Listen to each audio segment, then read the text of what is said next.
आज हम डिस्कस करेंगे कि अठराह जो है वो क्या होता है और अठराह के टीके कौन से होते हैं जो कि अठराह को प्रिवेंट करने के लिए लगाते हैं। अठराह यूजुअली प्रेगनेंसी लॉस है, यानी कि मिस कैरेज हो रहा है, या तो फर्स्ट ट्राइमेस्टर में या अर्ली सेकंड ट्राइमेस्टर में हमल ज़ाया हो रहा है या पेट में ही फौत हो रहा है, जिसकी वजह से प्रेगनेंसी तो हो रही है लेकिन आउटकम कोई बच्चा अचीव नहीं हो रहा है, यानी कि पेशेंट के पास कोई बेबी नहीं है। यूजुअली ये अठराह जो है ये एक जनरल टर्म है जो कि रिकरेंट मिसकैरेजेस के लिए यूज होती है और ये एक फैक्ट है। इसकी ट्रीटमेंट की जरूरत होती है। इसकी ट्रीटमेंट में हम बहुत सारे इंजेक्शन इस्तेमाल करते हैं। मोस्ट कॉमनली जो सबसे इंपॉर्टेंट इंजेक्शन है वो प्रोजेस्टेरॉन का इंजेक्शन है। प्रोजेस्टेरॉन जो है वो बहुत सी फॉर्म्स में इस्तेमाल होता है। वो इंजेक्टेबल भी अवेलेबल है, टैबलेट भी अवेलेबल है, वजाइनल पेसरी भी अवेलेबल है। इन सब तरीकों से इसको इस्तेमाल किया जा सकता है।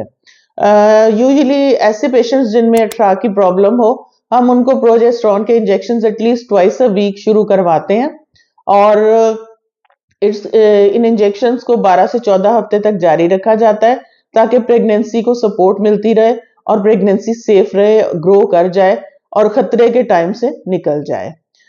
दूसरे इंजेक्शन जो हम इस्तेमाल कर सकते हैं वो है low molecular weight heparin. Low molecular weight heparin भी ऐसे पेशेंट्स में इस्तेमाल होती है, स्पेसिफिकली जिनमें प्लेसेंटा के डिसफंक्शन होते हैं, यानी कि कोई क्लॉट्स बन जाते हैं जो कि प्लेसेंटा की ब्लड सप्लाई को ऑब्स्ट्रक्ट कर देते हैं, जिसकी वजह से बच्चे की ग्रोथ जो है वो खराब हो जाती है। यूजुअली ग्रोथ रिटार्डेड बच्चे पैदा होते हैं या फिर बच्चे की पेट में डेथ हो जाती है।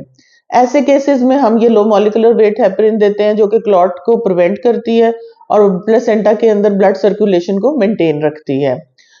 ये टीके शुरू कर दिए जाते हैं जैसे ही प्रेगनेंसी का टेस्ट पॉजिटिव आता है और यूजुअली 34 वीक्स तक हम जारी रखते हैं। सबकुटेनियसली यानी कि स्किन की जस्ट जिल्द के नीचे ये टीके लगते हैं और यूजुअली हम पेशेंट को सिखा देते हैं कि ये कैसे लगाने हैं और पेशेंट जो है वो 2-3 दफा सीखने के बाद खुद से ही घर पे ये टीके जारी रखते हैं और अपना फ्रीक्वेंट फॉलो अप करवाते रहते हैं।